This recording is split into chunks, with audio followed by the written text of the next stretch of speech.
Well, I'm available to start at right tackle. You can't see when I have clothes on. All right. Well, there's not an even playing field. There's never been an even playing field. There never will be an even playing field. What shampoo do you use on your hair? You don't need to be Superman to play in this offense. You're listening to The Red Zone. Welcome, Badgers fans, to another episode of The Red Zone. I'm here with Jesse Temple from The Athletic, and later we're going to have John Veldhuis from badgerblitz.com. We're going to go over some of our preseason predictions on today's podcast, sort of a mid-bowl season podcast before we get to actual game week against Miami. And just wanted to kind of look at these. We did over-unders with Jesse Temple before the season, and then did bowl predictions with John. So we're just going to go over these, sort of not only to see how we did, but just kind of talk about how the season went based on what we thought in the preseason. But how you doing, Jesse? I'm doing good, Jason. Thanks for having me on. Now, we listed these in the midseason, and it looked like you might go 10-0, but I think maybe that didn't end up happening. But I guess we'll just go straight through them. I mean, the first one was this is an interesting one that you and I have been joking about all year. Rushing yards for the Badgers' second leading rusher, which was 500 was the number, and you went under. No. I'm sorry. I went under. Trying to flip it on you there. I went under and you went over, and Taiwan Deal is at 493. What is your confidence level that he'll get 7 yards or 8 yards in the bowl game? 96%. I'm maybe out of everything that happened this entire season, I'm most proud of this prediction, because I said in August that not only would someone go over 500, but that it would be Taiwan Deal. Yeah. As long as he doesn't get hurt between now and the bowl game, or get hurt on his first carry. If he gets even 3 carries in the game, I think he's going to get the 7 yards needed for 500. So I know this is just a completely made-up number out of thin air, but I'm pretty sure this is the one that's going to decide who got more right this year. I think it is. Yeah, I think we were different on 3, and I've already won 1, and you've won 1. So this is going to be the deciding one that we're starting off with. So, I mean, he's coming off a game where he didn't have very many yards, but he was more than 7, I think. So, obviously he looked like you were going to get this easily, and he missed a game or 2. But we'll see it. So that if you guys want to, watch at home see if Taiwan Deal gets 8 yards, that's what we're going to be looking at in this bowl game. Is that all we're going to be looking at? Is that all that's on the line? That's all that's on the line. Might be. Yeah. Zach Bond and Andrew Van Ginkel combined sacks. The number was 13.5, which was still lower than some of the outside linebacker pairings of the past. But that's where I said it. And we both went under, and it's at 7 right now. So unless they get 7 combined sacks in the bowl game, I think we got that one.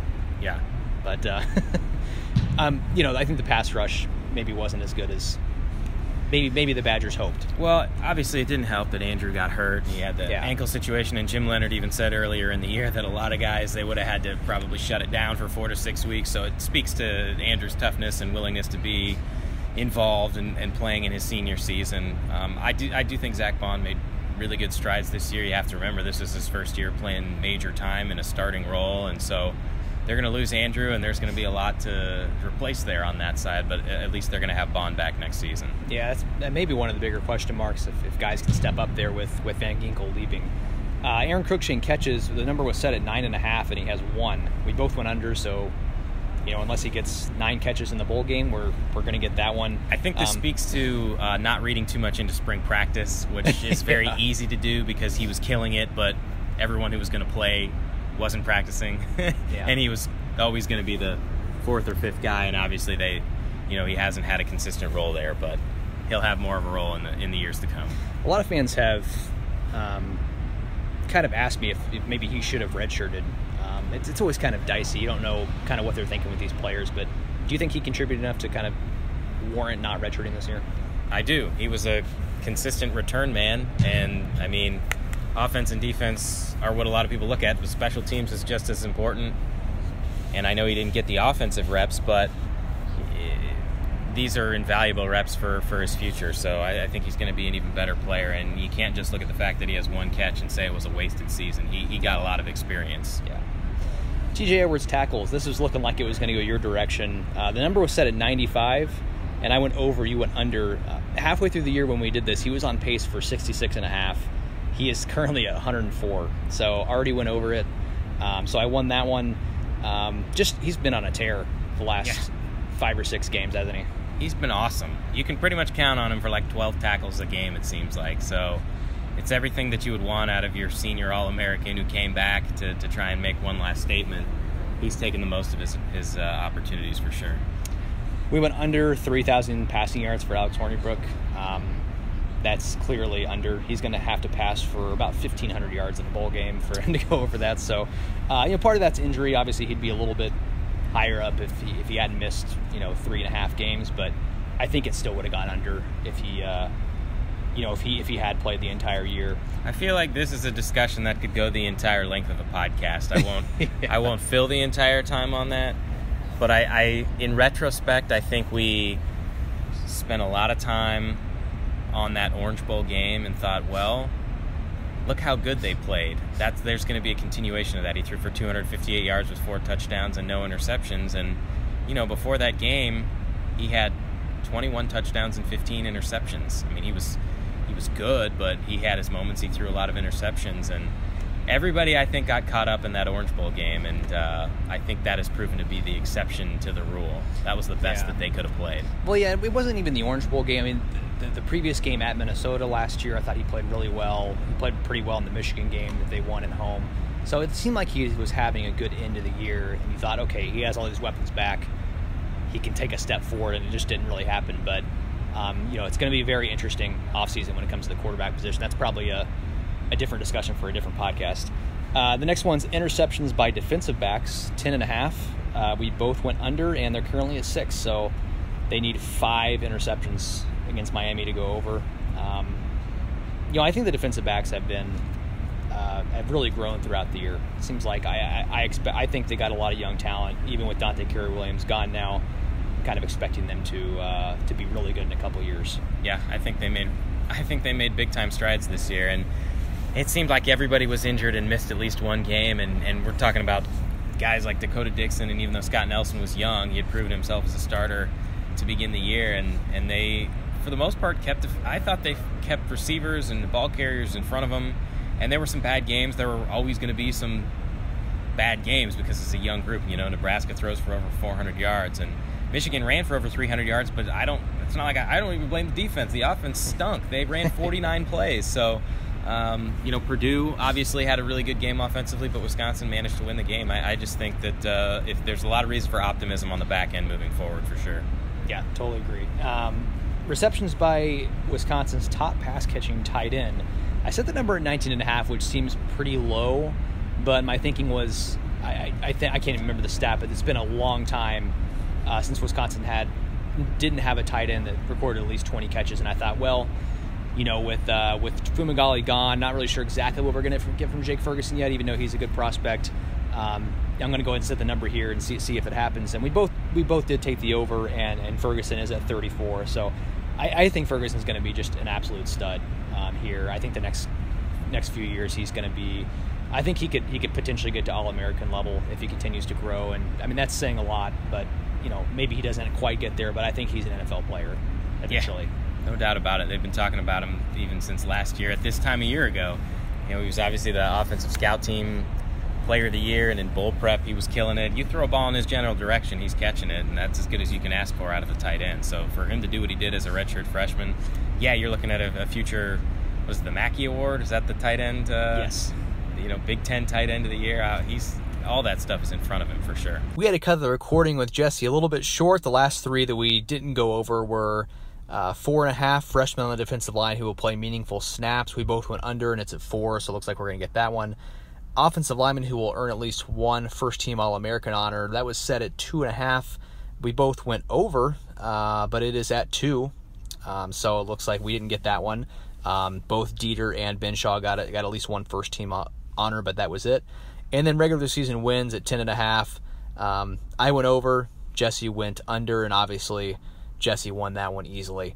But that were the last 3. It was fun to go over those. Let's go ahead and get to our bowl predictions with John Veldhuis. All right, we're now here with John Veldhuis from madison.com. How you doing, John? I'm doing great. How are you? And we're about to look at some of our bold predictions. Are you sure? I mean, some of them are embarrassingly bad. Yeah, maybe I'm less great. I don't know.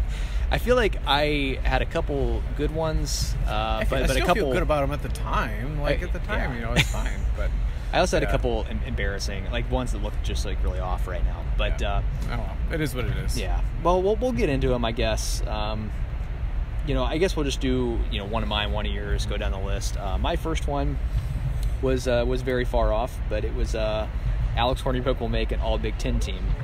An honorable mention does not count. So I don't think he was anywhere close to that. And even if he didn't get injured, I think he just wasn't playing well enough this year to kind of get that distinction. I mean, and I think the last time that we talked about this was before Michigan, and so that was kind of the game where things really seemed to kind of go off the rails there for the passing game in particular, and they couldn't really, not only just from the injury standpoint, but that game was just a terrible game offensively and the passing game in particular. So didn't work out, but I'd be curious to see if you could say if this season were like one of those video games where you could turn off injuries and like go through your season. Like I'd be curious to see what a full healthy season for Alex Hornibrook would have looked like, just so that we have a more complete data point for what his season looked like compared to the other 2 years. Yeah, and I probably should have thrown your first one in at the same time, because your first one was Alex Hornibrook will throw 10 interceptions or less, and the injury almost saved you there. I know, but right? he has 11 right now. But the Minnesota game, especially when they were trying to force a couple of possessions there down at the end of the Minnesota game to keep that game alive, that really kind of screwed me. I don't think I specified how many in 12 or 13 games or anything like that. So darn it, you almost had that one. Almost, but whatever. My next one, I was going through all of these and just put kind of where they are now, if it happened or not, or how close people are to getting the marks we thought they would be. This one I just wrote LOL by. Wisconsin will be ranked number 1 in the AP poll for 1 week this season. Yeah. Now I did not think this would happen, and I didn't even pick them to make the playoffs. Right. But I thought it was very possible that they wouldn't lose until the Penn State game. For sure. If they got past that Michigan game, which Michigan was better than we probably thought they were going to be as well. But if they did that, it only took a few teams to slip up for them to do that. So that was really far off. But I don't think we need to get more into it. They obviously were very disappointing. It's certainly plausible. I think that's kind of the bold prediction that you go for, because you could see the path. It was narrow, didn't work out, but your second one was Kendrick Pryor will lead the team in catches. That also did not work out well. He is 5th right now. 5th. Danny Davis 40, Jake Ferguson 34, AJ Taylor 30, Garrett Groshek 23, and then Kendrick Pryor 22. Yeah, I was definitely surprised that Pryor did not get more targets than he did. I thought that the Danny Davis suspension and obviously the Quintez Cephas suspension would really kind of maybe reshuffle the targets more than they did, but Hornibrook really relied more on Taylor and then Davis later on in the season than they did with Pryor. And I don't know if that's just from a comfort level thing, or maybe Pryor just wasn't getting open to the point where they thought that he was worthy of targeting a few more times. But coming out of fall camp, he'd had a great fall camp, if I'm not deluding myself by thinking back on their practices, and it really seemed like there was an opportunity there for things to kind of get shuffled up after the suspensions and all that, but obviously it didn't happen. I still think he's got some talent, and I think I'd be curious to see what he looks like next year. But just didn't get the targets to actually have that prediction work out for me. Maybe he'll get 20 catches in the Pinstripe Bowl. Right, yeah, you never know, right? Danny Davis leading catches would have been a really good bowl prediction, because knowing he was missing the first 2 games. Right. So if one of us had gone that route. My third one is still possible, and I think would be a really good hit. Yeah. This would be Tyler Biotich's final season with the Badgers, and this is one of those that a lot of people will hear this and be like, "Oh, that wasn't a very bold prediction." But I think at the beginning of the season, it's easy to forget he was coming off his retro freshman year. Right. I don't think anyone was really thinking about him leaving after this year. I think that's totally legit as a bold prediction. He'd had a really good, redshirt freshman season, but you want to see, somebody do it again I think, before you really start thinking about them as an NFL prospect. And so to make a prediction like that after one season, I think is definitely worthy of the bold prediction thing. I don't know that I expect him to take the leap. I think it really kind of depends on the grade and the feedback that he gets back from the NFL's advisory committee. But he had a great season, just by eye test, and you can look at some of Pro Football Focus's numbers for him. I mean, like he was really strong in both run blocking and pass blocking in a second consecutive season, and I certainly would not blame him for if you get a really good grade and they say now's the time to go. I mean, it's everybody's individual decision, but I think I wouldn't blame him if he decides that that's the best route for him. Your third one is the one that the only one you have a realistic chance at still, which is Scott Nelson will lead the team in interceptions. He has one interception, but there are three people tied at 2 for the lead: T.J. Edwards, Evan Bondock, and Madison Cones. Well, I mean, I guess you didn't say. I mean, would tie for the lead mean you got it, or I don't know. I don't know that I would stake a claim on that. I mean, maybe I'd take what I can get. Maybe if you tie, if you tie with 6 interceptions, it would count. But, okay. Tying with 2 maybe doesn't. I don't know. Really I mean, technically, I guess I would be right. And a technical win is always the best. But I don't know that I'm gonna stake any big reputation claim on that or anything like that. I mean, I guess obviously we didn't know that Nelson was going to miss so many games this season. That's another one of those things where I would have been curious to see how he could have done if he had been healthy, through their full 12 games, because he's another guy that had a great fall camp. Still, I think has a bright future in front of him for the Badgers playing at that safety spot. But yeah, the injuries, various injuries, really kind of slowed him up and just kept him off the field for a while. Yeah, and his problems aren't necessarily in coverage. Obviously he's had some breakdowns, but he's been relatively good. That's what I was going to say. Is really the tackling is what he needs to improve at, especially in that Minnesota game. He had a really tough time. I was feeling really good about that one after their first or second game of the season, because there were a couple where he had some real close calls and balls that either hit him in the hands or that he had the route jumped or something like that and just didn't finish off the play. And so I was thinking, oh man, like he's gonna pick off a lot of balls for them this year, but it obviously didn't work out that way. So don't overreact after 1 week, folks. It's not good. Well, my next one's definitely worse than your Scott Nelson one. It's Tyler Johnson will lead the team in sacks. He has 0. Not that I think the leader right now is Van Ginkel with 4.5. Yeah. So it's sort of like the interception one where no one really racked up the numbers there, but I don't see Tyler Johnson getting 5 sacks in the Pinstripe Bowl. I mean, I think when you become a legend for 3-sack Jack, I think asking for 5, they might build a statue out of Tyler Johnson if he gets 5 sacks in the bowl game. So. Although Sitchy only played a half of that game. That's he true. was suspended for the first half because targeting. About that. So really, if really you're he could get 6. You're looking at 6 sacks. So I mean. Crazy things happen. It's the bowl season.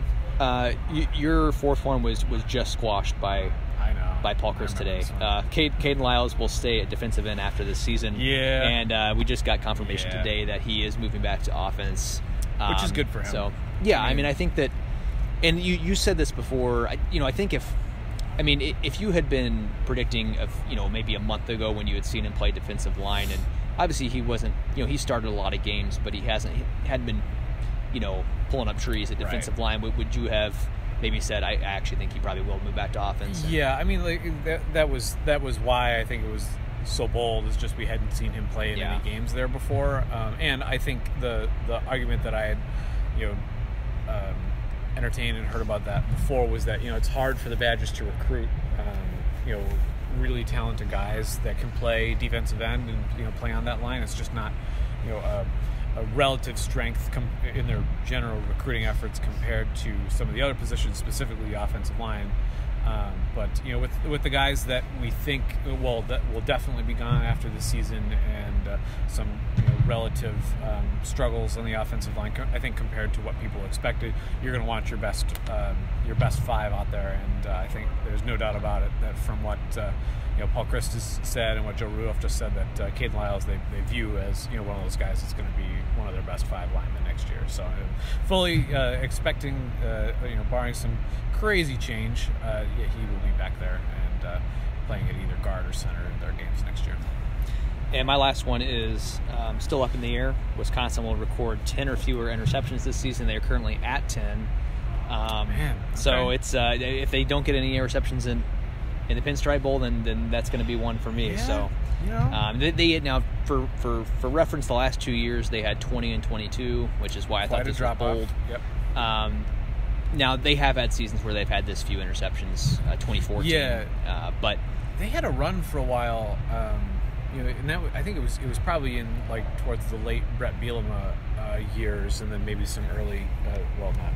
Is it early if you only have 2 seasons under Gary Anderson? But there were some years where they had a lot of pass deflections that just if you're looking at odds of it, they should have had more interceptions than they did. So they had a couple years where they just didn't grab many despite getting their hands on a couple. So I'd be curious to see what the actual rate was there. But considering the young secondary and especially the injuries and all that, I mean, I think that's a good call. And I think even if they get 1 or 2 here in this bowl game, I think that I'd give you partial credit for that one at least. Thank you. Now that they did have one less game, no Big Ten title game. That's true. Whatever. All right, your last one is it was kind of also squashed today, even though you had kind of already lost it. Yep. Ryan Connolly will lead the team in tackles. He's 15 behind TJ Edwards right now. 104 for Edwards, 89 for Connolly. But we just found out as well that Connolly will not play in the bowl game, so that's got no chance there. But Connolly still had a great year. He has 1 more tackle than he did last year and 2 less games at this point. So the 2 of those guys in particular, they had their ups and downs, and some downs came in some key moments for them as a team this year. But just from the general consistency and the leadership that they brought to the table for the Badgers this year, you got to give them a lot of credit for helping the team kind of move through a season where they weren't able to kind of meet some of those high expectations. And I think at the very least they set a really good example for what the younger inside linebackers in particular, and I think just guys in the program in general should expect to do day in and day out and kind of bring to the team, both from a work ethic and leadership standpoint as well. So it's too bad for Ryan Connolly that he won't be able to play in another game for the Badgers, but and luckily it sounds like he won't have to miss some time as he trains for the next level. I'd be curious to see if he gets a shot. I think he's one of those guys that is going to get underrated a little bit, but would not surprise me to see him wind up on a roster somewhere next year. So to review, there's a chance we go 0 for 10, and I've got a real chance at 2, and then you've got sort of a outside chance at 1 if Nelson picks off a couple or you can at least get partial credit if he ties for the lead. Right. So if he gets 1 or 2 interceptions, I think if you get any in a bold prediction, that's got to be pretty good. I mean, so I think we can call this a pretty good result. I think we'll see. If we go 0 for 10, I'd say we probably cannot call it a good result, but. There's a couple more that. But if you go 0 for 10, I think that's more like. If we go 3 for 10, that's not too terrible. Hey, for bold if you hit what I used to say when I was playing, rec league softball back when I was in college, if you hit 330, you're in the Hall of Fame, in baseball. So that's a pretty good average. But what are you gonna do? Well, thanks for doing this, John. You can follow him on Twitter at John Veldhuis, and then read his stuff at madison.com. We will have a couple more podcasts before the bowl game. We'll have a regular podcast of the week coming up pretty shortly here, and then we'll have a mailbag a day or 2 before the game as well. So make sure you subscribe to the Red Zone on iTunes or Google Play. Follow me on Twitter, of course, at Jason_Galloway, and keep visiting madison.com for all of your Badgers football coverage. Thanks for listening.